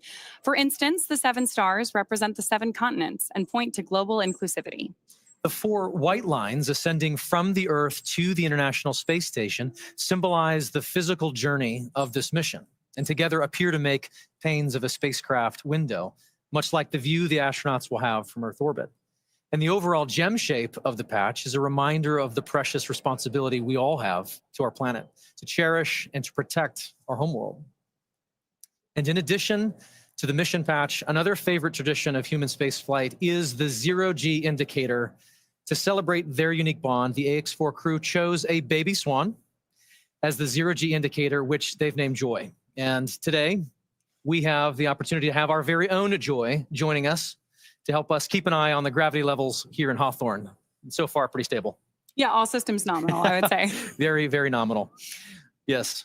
So as we await our T-0 in a little bit more than 25 minutes, our ground operations teams are doing a final series of systems checks to make sure both Dragon and Falcon 9 are ready for launch. Let's take a look at what the Ascent portion of our mission today will look like. Start of Stage 2 cryohelium loading. Brief announcement on Stage 2 loading. Once we hit T0, we're going to watch Falcon 9 and Dragon lift off from historic Launchpad 39A and make their ascent. At about 43 seconds into flight, Falcon 9's engines will throttle down to help pass through the period of maximum dynamic pressure on the rocket, or what we typically refer to as max Q. Now, it's worth noting that shortly after we hit max Q, the vehicle will go supersonic, faster than the speed of sound. Once we're through that period of maximum dynamic pressure, we throttle up our Merlin engines again. From there, at about 2.5 minutes into flight, we have a series of 3 events that happen in rapid succession. The first is main engine cutoff, also called MECO. This is where all 9 Merlin engines shut off in preparation for stage separation. Stage sep is when the first stage detaches from the second stage, with the first stage making its way back to Earth for landing as the second stage continues on its journey with the third event. Now, SES-1, or second stage engine start number 1, that's where the Merlin vacuum engine lights up and propels the second stage along with our AX-4 crew and Dragon into orbit. Now, as stage 2 heads into the targeted drop-off orbit, stage 1 will execute 3 burns in order to make its way back to Earth. The first is the Boostback burn, where 3 of the Merlin 1D engines reignite and then shut down. That heads the first stage back to Cape Canaveral. The second burn, or the entry burn, helps to slow the first stage down in preparation for entry back into the Earth's atmosphere. About 70 seconds before Dragon reaches orbit, Falcon 9 will land back on Earth. The landing burn will bring the vehicle's speed down rapidly in order to land back on land near the launch site, shortly before 8 minutes into our mission.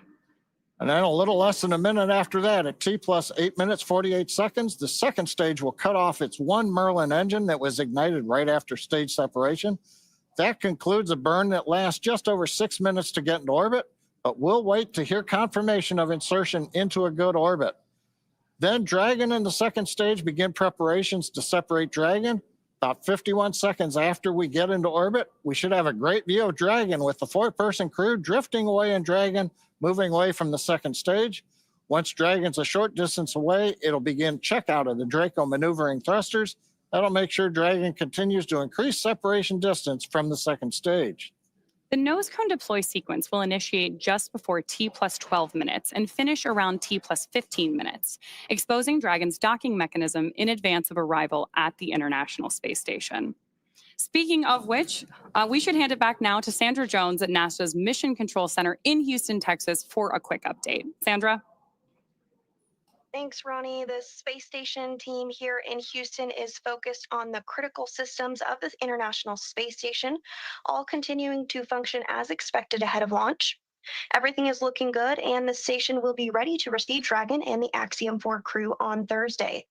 After Dragon is fully docked to the orbiting laboratory, the team here in Houston will assist the Axiom space and space station astronauts with leak checks as they work to open hatches on both Dragon and inside the station's pressurized mating adapter. We expect hatch opening to take place approximately 2 hours after docking. Once the Axiom 4 crew arrives at the International Space Station, they will be greeted by the Expedition 73 crew, which includes NASA astronauts Nicole Ayers, Anne McClain, and Johnny Kim, as well as JAXA, or Japan Aerospace Exploration Agency astronaut Takoya Onishi, and Roscosmos cosmonauts Kirill Peskov, Sergei Ryzhikov, and Alexei Zubritsky. Flight Director Heidi Brewer is on console right now, leading the flight controllers for launch this evening.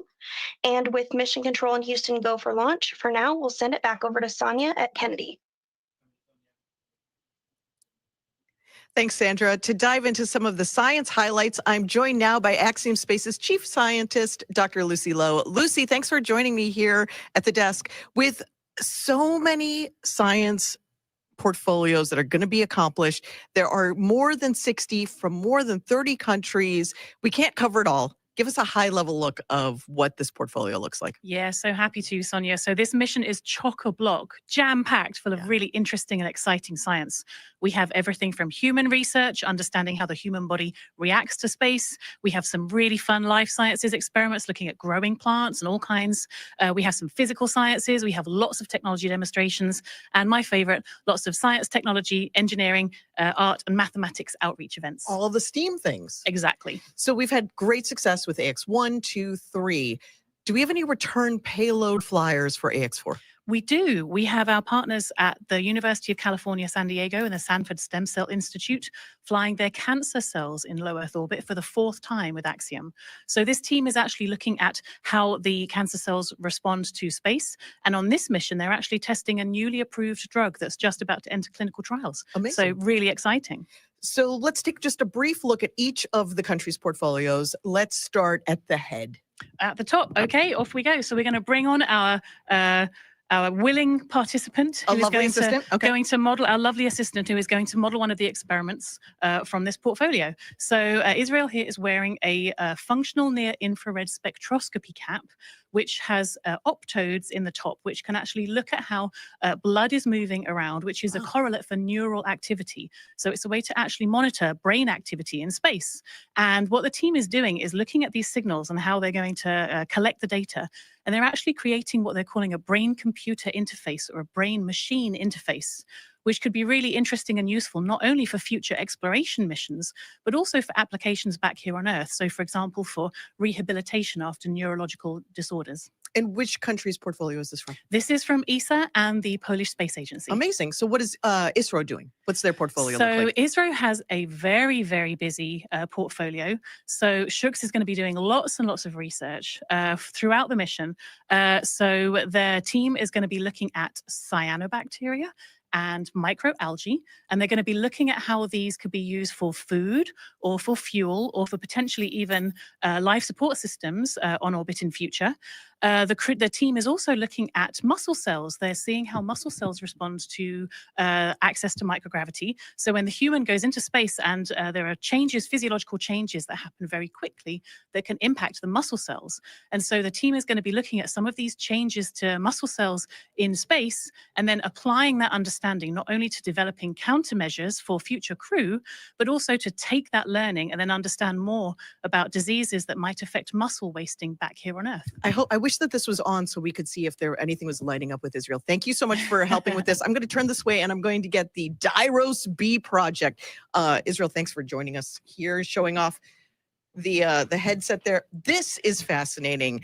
While I manipulate this, like they're going to do in space, which basically makes me an astronaut, I'm going to also hum Bach. You should do. So this is a project from Hunor flying this research. And this is actually looking at fluid dynamics in space. So we've put this tape on for artistic purposes. Tibor will not have this disco tape on orbit. But in space, what is going to happen is this will be surrounded by a ball of water that's going to have microparticles embedded in it.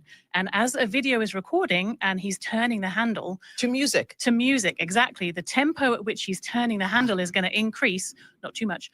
As he's listening to Bach. So he's going to know exactly how fast to turn the handle. And so the insight from research like this is going to help us understand some of the fluid dynamics around large bodies such as Saturn in our own solar system. So it's not just for fun. It's not just for fun. It's all very important. If there is a researcher who's watching now and says, I've got research that I want to get into low Earth orbit, how do they do that? They come talk to us. Go onto the website, get in touch, and we'd love to fly more research like this and do more cool science in space. Such cool science. Thank you so much, Lucy, for making it just understandable for the general public. And we can't wait to see how it all plays out over the next couple of weeks. Thank you. Thanks, Lucy. And, you know, the X4 mission is very exciting and the families and friends want to be here, but some of them couldn't. So we want to share with you now just a little taste of the friends and family who are cheering on the entire AX4 crew. Peggy, Shukla, Swa, and Tibor. A great group of teammates who are doing great things for their countries. And here are the folks who have been supporting them all along the way.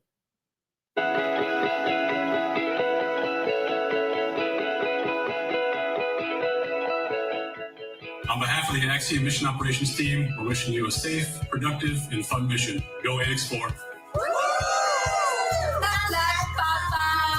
You are our hero. Tara api prapiante. Cześć Sławosz, kochany synu. Jesteśmy z ciebie bardzo dumni. Kisfiam, büszkék vagyunk rád. Várjuk vissza. Nagyon szeretünk. Hi, Shukla. We are super excited about your visit to space. Come back triumphant. We'll all be cheering for you the whole while that you're there. Good luck, Shukla! Good luck! Our flight is our future. The flight is our inspiration. Hi, Slavos. We are about to do something truly out of this world. We are all here rooting for you. Go chase those stars and make the mission unforgettable.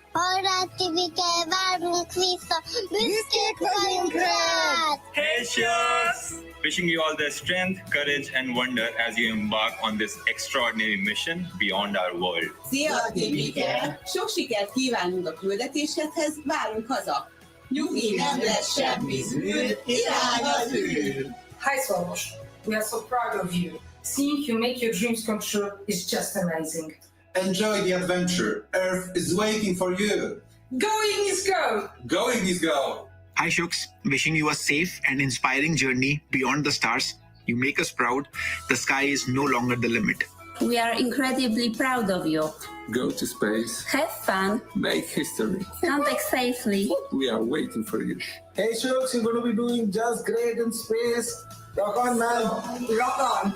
Go Axiom 4! Go AX4!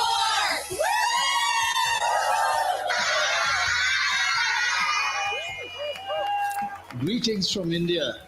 Wishing you all the very best. To the crew, Godspeed, and spend as much time as possible to look out of the window. Have a fun time, guys.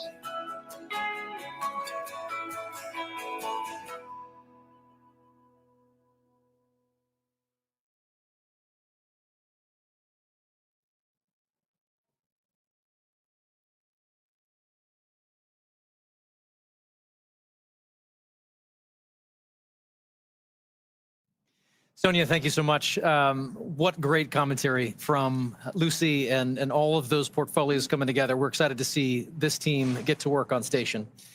And as we know, spaceflight has a rich history of traditions. We've spoken of about a few, from the zero-G indicator to others. We started this next tradition for AX2, and we're excited to continue that today. It's a special thing to be named as a commander to anything, but being the commander of a 4-person crew that has completed months of training and is about to defy gravity and set sail for the International Space Station, it's truly out of this world. Peggy has some thoughts she wanted to share here in this moment, just a few short minutes from launch. And here's Peggy. As commander of the AX4 mission, I want to thank everyone who has contributed to our journey. This mission to the International Space Station would not have been possible without the hard work of so many incredible teams. First, I want to extend my heartfelt gratitude to the teams at Axiom Space. Their talent and dedication shines through every unexpected challenge, the countless hours of work, and every task at hand to ensure the safety of the crew. The team's determination and commitment to achieving the highest standards inspires me every day and reminds me why I joined the Axiom Space family. To our partners at NASA, your expertise and support have been invaluable, ensuring that we are fully prepared to live and work aboard the space station. The comprehensive training programs provided by NASA have given us the skills needed to thrive in the unique environment of space. Thank you to SpaceX for providing the cutting-edge technology and reliable transportation to take us to space and bring us back home safely. The hands-on and in-depth training have ensured that we understand the Dragon systems thoroughly and confidently. We also owe a great debt of gratitude to our international partners. Your collaboration and contributions have been essential in our training to ensure mission success. Lastly, to all the other teams involved, from engineers to scientists and everyone behind the scenes, your hard work and dedication have not gone unnoticed. You're the unsung heroes of this mission, and we are deeply grateful for your support. Thank you all for your tireless efforts and for believing in the AX4 mission. Together, we're realizing the return for 3 nations and paving the way for a bright future in low Earth orbit. Thank you.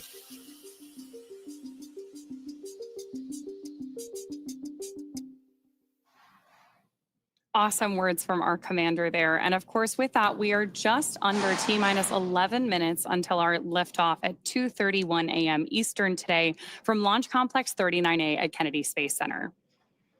Just in case you are just joining us, right now on your screen, you have a live view of Falcon 9 with our AX4 crew safely tucked in the Dragon space capsule atop the vehicle. At this point, we are coming up on terminal count. Our crew access arm has been moved out of the way and our launch escape system is armed.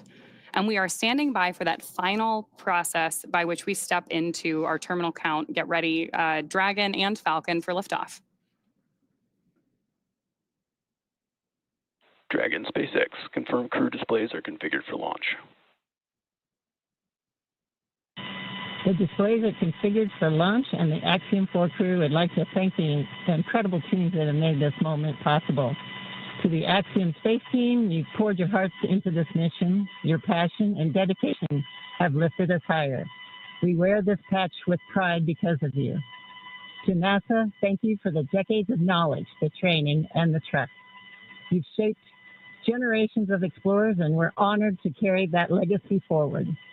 To SpaceX, thank you for giving us the wings to fly and the confidence for a safe return home.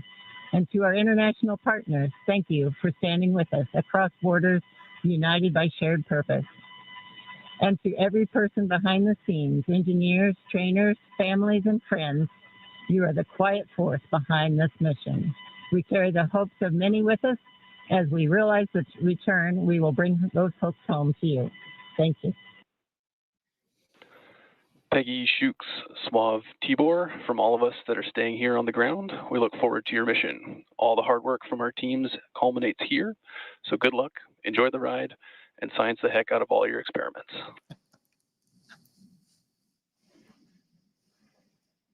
Wilco. And a Wilco from Peggy Whitson. We're coming up on the T-minus 8-minute mark. Next major event that'll be occurring on the Falcon 9 is the engine chill event. That happens at T-minus 7 minutes. We open the pre-valves, feeding both the RP1 kerosene fuel as well as the liquid oxygen. And that'll go to the Merlin 1D engines. The liquid oxygen, we actually open a valve and we allow some of it to bleed off overboard out into the warm Florida air here in the early morning. And that'll begin chilling in the turbo pumps on those 9 Merlin engines to get ready for when we ignite the engines starting at T-minus 2 seconds. Also interesting to note, just several minutes ago, as we talked about early in the webcast, the International Space Station flew over Kennedy Space Center. And so that means the orbit planes are lined up. We're ready to go in just 7.5 minutes from now.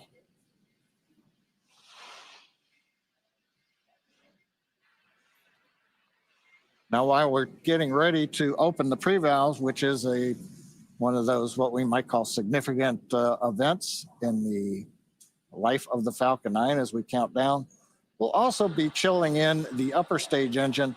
We'll hear that call out also in flight when we do some additional chill in at about 1 minute and 52 seconds. Engine chill has started. There's that engine chill announcement from Mission Control right on schedule. So now we just got about 50 seconds left as we continue to load RP1 onto the first stage. Falcon 9 is powered by liquid oxygen and RP1, which stands for Rocket Propellant 1, which is a highly refined type of kerosene. By the time we reach liftoff, Falcon 9 will have approximately 1 million pounds of fuel on board and will be burning 700 gallons of fuel per second at liftoff. Stage 1, RP1 load complete. There's confirmation there from Mission Control that we have RP1 load complete, and you're seeing great reactions from the AX4 crew there on the right-hand side of your screen with each one of these callouts. You can tell that they are just as excited as we are to get them on their way to space. And a lot of time rehearsing, and now we're down to the last 6 minutes. Also seeing some of the moist air as it condenses around the cold tanks. You can see that just at the top, Dragon above the second stage. Next major event coming up, Dragon is going to configure for terminal count, and they'll move on to internal power. Those are the batteries. We do have solar arrays, and you can see them right now as some of the mist clears. You can see the black portions of Dragon. So we've got solar arrays on part of the Dragon trunk, and then we also have batteries inboard.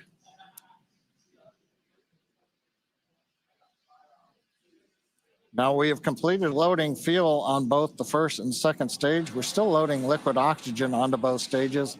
That'll wrap up at the T-3 minute mark and the T-2 minute mark. But right now we're waiting to hear the final updates to the crew. Falcon 9 propellant tanks are pressurizing for strong back retract. That's good news for mission Dragon control. is in configure for terminal count.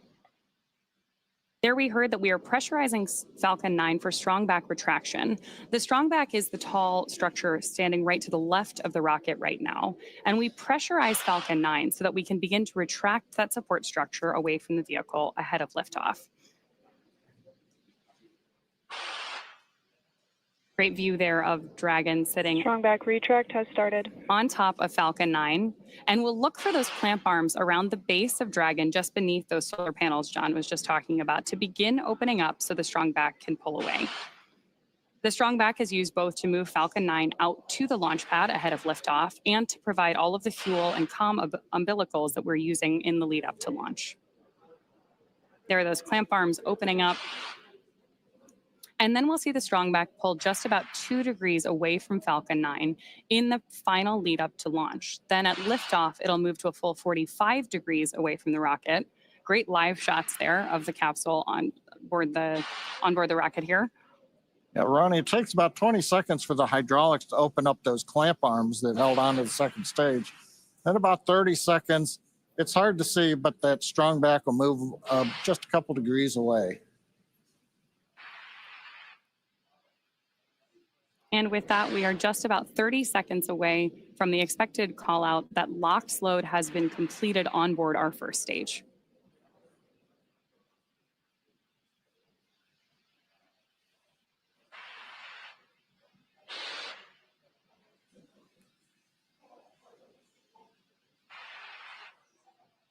As we mentioned earlier, that mist forming around the outside of Falcon 9 is totally normal.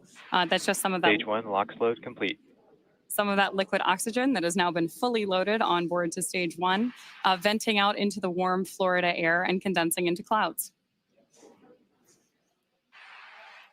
So we continue to check off events here in the last minutes of the countdown. Dragon is in terminal count and is on internal power. And the confirmation a minute ago, we started the move into transition. And there on the left side of the screen and the right, you can see some of the watch parties, Paul. Yeah. Absolutely. On our left side of the screen, you can see the school in India. And then the right side of the screen is the planetarium in Poland with students and fans of this crew cheering on what's about to be a momentous moment. And good in the planetarium, keeping it dark in there for them. Okay, we're waiting to hear the confirmation that second stage LOX load is complete. That should be coming up momentarily. Stage 2, LOX load complete. There's that confirmation from mission control right on schedule. So the next major visual milestone we're likely to have from the outside of the spacecraft is going to be venting. Dragon is in auto idle. Confirmation there from mission control that we are in auto idle on board Dragon in that final minute and a half before launch. Now we are expecting gas closeouts to be followed by some loud venting, and we're likely to see a larger cloud of liquid oxygen. Gas closeout has started. Expect loud venting. There's instructions to the crew also right on schedule. And a great nighttime shot of Dragon sitting there at historic Launch Complex 39A with the AX-4 crew safely tucked inside with just over a minute to go until liftoff. Seated left to right inside Dragon from this camera's perspective, you have Tibor Kapu there on the left-hand side. Then beside him is our pilot, Shubhanshu Shukla. Then to the other side is armed. Falcon 9 is in startup and is now controlling. Is Commander Peggy Whitson. And Dragon then is far in countdown. on the far side is Sławosz Uznanski, Wiśniewski of ESA. Dragon SpaceX, go for launch. AX4 is go for launch.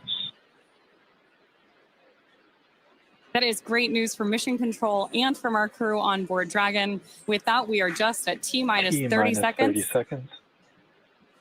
To lift off of AX4. Let's go AX4. 15 seconds.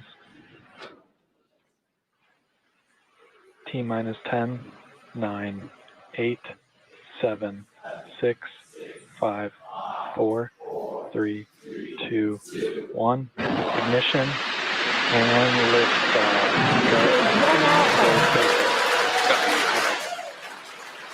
For three nations, a new chapter in space takes flight. Godspeed, AX4.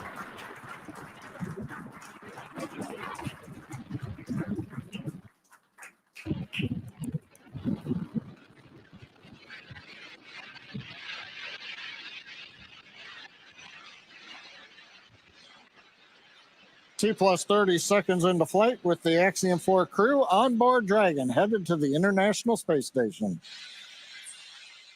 Waiting to hear callouts from the Falcon 9 engineering team. Power and telemetry nominal. Stage 1 throttle. We're throttling down the 9 Merlin engines. We're into the throttle bucket, preparing for max Q.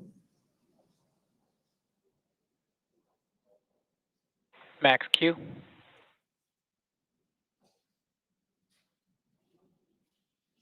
Vehicle is supersonic. We should begin throttling the Merlin engines back up now. Stage 1 throttle up.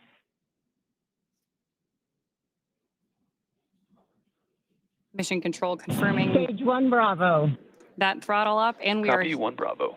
hearing our commander Peggy Whitson call out the first abort mode. Each of these are a specific phase where if for any reason we had an in-flight abort, Underway. Dragon would abort to a safe location. So we're going to call out each of those milestones as we pass through them. We also just heard the call out for MVAC chill. We're going to trickle just a little bit of liquid oxygen now into the turbo pumps on board our Merlin vacuum engine on stage 2 in preparation for second engine start 1, which will of course be shortly after stage separation. Now, at this point, we are just about 30 seconds away from 4 events that are going to happen in rapid succession. The first one will be main engine cutoff, or MECO, then again followed by stage separation, ignition of that second stage engine, which we are already Stage 1 preparing for, as well as the first stage's boost back burn. With that confirmation from mission control that we are throttling the first stage engines down, we are expecting MECO at T plus 2 minutes and 26 seconds. MECO. Stage separation confirmed.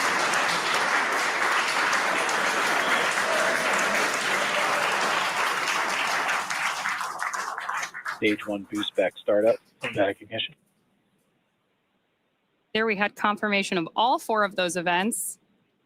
Incredible views on our screen here too, as that boost back, as that first stage boosts its way back to Earth. Stage 2 Alpha. And confirmation Copy, from our 2 Alpha. commander that we have entered the 2 Alpha abort mode.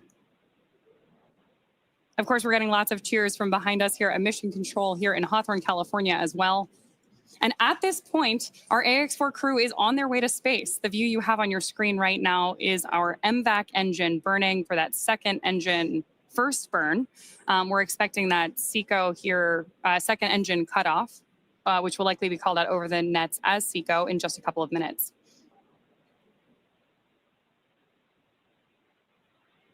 Stage 1 boost back shut down. Confirmation that the boost back burn on our first stage booster is now complete, and the booster is heading back toward the Florida coast to attempt a landing at LZ1.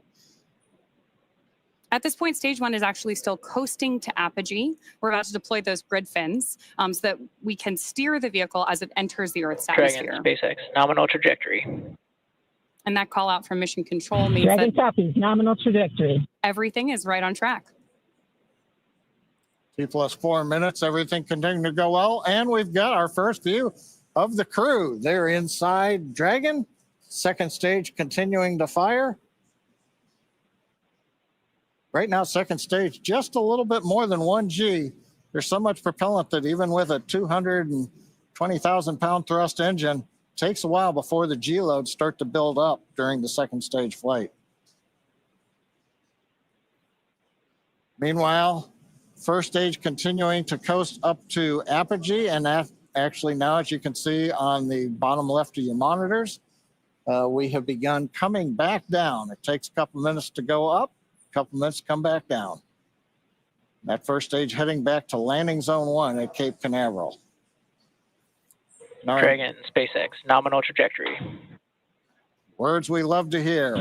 Dragon copies, nominal trajectory. Peggy Whitson echoing back the call up from the ground.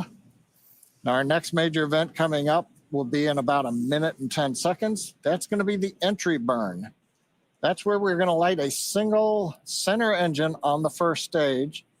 That's going to slow us down in preparation for entering the Earth's atmosphere again. We'll then have a landing burn about 1 minute later at T plus 7 minutes and 19 seconds. Now for that one, we actually light 3 engines again. Then quickly once we've kind of jammed the brakes on, then we'll turn off 2 of the engines. We'll be down to just a single engine. Getting good views of the MVAC-D engine. There are a couple of cameras on the back of the second stage that give these views. And of course, the view inside the Dragon spacecraft showing the crew. Dragon, SpaceX, nominal trajectory. Continuing the call outs right on time. Dragon copies, nominal trajectory. Now, right now, as Ronnie pointed out, the grid fins have been deployed, but they're not being used. Right before the entry burn, we'll possibly see a little bit of motion if we can pick up the first stage camera. That's just to check out. It's not until we actually get through the entry burn. Stage 1 entry burn startup. That we get back in the atmosphere. And now here is entry burn call out. This is going to be about a 12-second burn. That's going to slow the vehicle down. You can Stage watch 1 that. entry burn shutdown. There you just saw on the left-hand side of your screen that first stage entry burn shutdown. Right now on your screen, we've got great views of our second stage engine, the Merlin vacuum engine, continuing to take our AX-4 crew to orbit. The next milestone for our first stage is going to be the landing burn, where we'll relight just the center engine, as John mentioned. Dragon, SpaceX, nominal trajectory. Again, things we love to hear. Stage 1 FTS. Dragon copies, nominal trajectory. Continuing to get good communication from our crew on board Dragon. Stage 1 transonic. Confirmation that stage 1 is now transonic on its way back to LZ1, which is just about 9 miles away from our liftoff location today. LZ1, of course, is the site of the first successful landing attempt, and hopefully it will be the second time that this particular booster sticks its landing.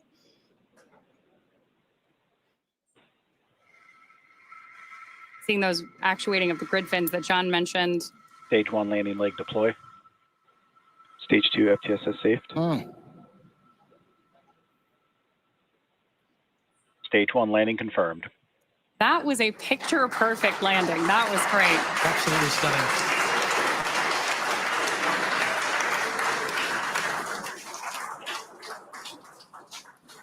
So coming up next for our crew, now that we've confirmed that booster touchdown, is going to be second engine cutoff, also called out as SECO.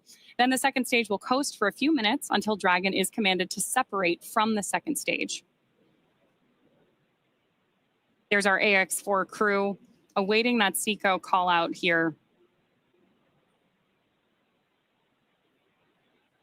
Stage 2 is in terminal guidance.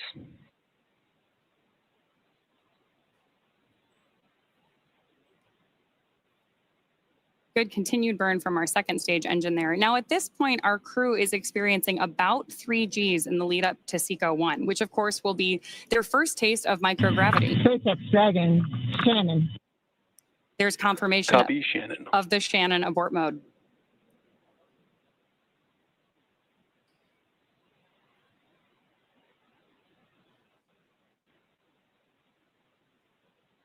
MVAC shutdown.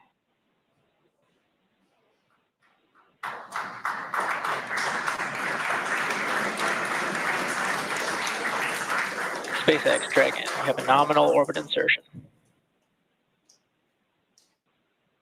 Nominal orbital insertion, SpaceX, and we had an incredible ride uphill, and now we like to set our course for the International Space Station aboard the newest member of the Dragon fleet, our spacecraft named Grace. Grace is more than a name. It reflects the elegance with which we move through space against the backdrop of Earth. It speaks to the refinement of our mission, the harmony of science and spirit, and the unmerited favor we carry with humility. Grace reminds us that spaceflight is not just a feat of engineering, but an act of goodwill. benefit of every human everywhere. Over to you, sir. Launch escape system disarmed. 10 minutes into flight. Water right. नमस्कार मेरे प्यारे देशवासियों, water ride 40 साल बाद हम वापस अंतरिक्ष में पहुंच गए हैं और कमाल की राइड थी। इस समय हम 7.5 किलोमीटर प्रति सेकंड की रफ्तार से पृथ्वी के चारों तरफ घूम रहे हैं और मेरे कंधे पे मेरे साथ मेरा तिरंगा है जो मुझे बता रहा है कि नहीं हूँ, मैं आप सबके साथ हूँ। ये मेरी इंटरनेशनल स्पेस स्टेशन तक की जर्नी की शुरुआत नहीं है, ये भारत के ह्यूमन स्पेस प्रोग्राम की शुरुआत है और मैं चाहता हूं कि आप सभी देशवासी इस यात्रा का हिस्सा बने। आपका भी सीना गर्व से चौड़ा होना चाहिए, आप भी उतना ही एक्साइटमेंट दिखाइए। आइए हम सब मिलकर भारत के इस ह्यूमन स्पेस प्रोग्राम की जर्नी की शुरुआत करें। धन्यवाद। जय हिंद, जय Bharat.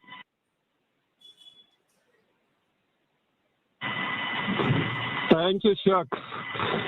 Drogie Polki i Polacy, dziś robimy ogromny krok w stronę przyszłości technologicznej Polski. Polski opartej na nauce, wiedzy i wizji. Niech ta misja będzie początkiem epoki, w której nasza odwaga i nieustępliwość kształtują nowoczesną Polskę. Dla nas i dla przyszłych pokoleń. Kosmos zawsze jednoczył ludzi. Zabieram dziś z ziemi cząstkę każdego z was. Waszej siły, waszej nadziei, waszego zaufania. W kosmosie nie jestem sam. Reprezentuję nas wszystkich. Z całego serca dziękuję wam za zaufanie. Kosmos dla wszystkich. Space for everyone. And with that, over to you, Thibault. Thank you, Sław. 15 millió magyar emelt ma idáig. Támogatásotok olyan, mint a szürke hamu alatt nyugvó parázs. Belül csendben ízik, de ha fát dobnak rá, egyként lángol. Hálás és büszke vagyok, hogy a hazánkat képviseltem. Családomnak és barátaimnak köszönöm, hogy ti vagytok a legerősebb támaszaim. A ti hangotok hangosabb, mint a rakétánk, erőtök nagyobb, mint a gravitáció. A világűr mindenkié, a Föld pedig egyetlen. Mi a bolygónk 4 különböző pontjáról indultunk, de társakként, barátokként érkeztünk ide. A mi születésünk a tiétek is. Köszönöm mindenkinek szerte a világon, akik hozzájárultak ez a gyönyörű naphoz. Egynek minden nehéz, soknak semmi sem lehetetlen. Go X4!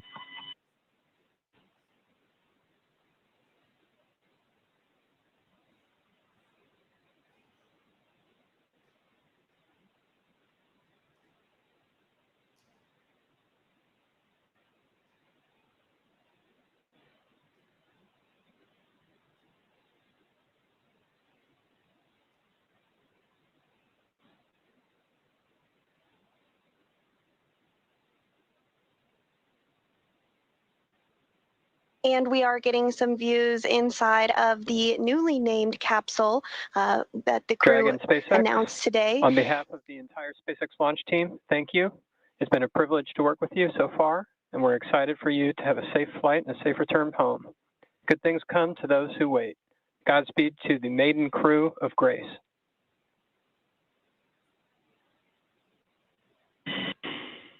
And we thank you all as well.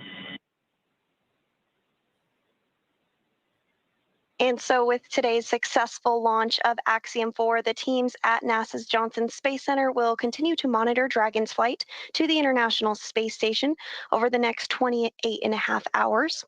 NASA's role in this journey really kicks in at a period called integrated operations, which begins during the spacecraft's approach to the space station and continues during the crew's stay aboard the orbiting laboratory, where they will conduct science, education, and commercial activities, and will conclude once the spacecraft exits the vicinity of the International Space Station. During integrated operations, the NASA, SpaceX, and Axiom space teams are all working in lockstep.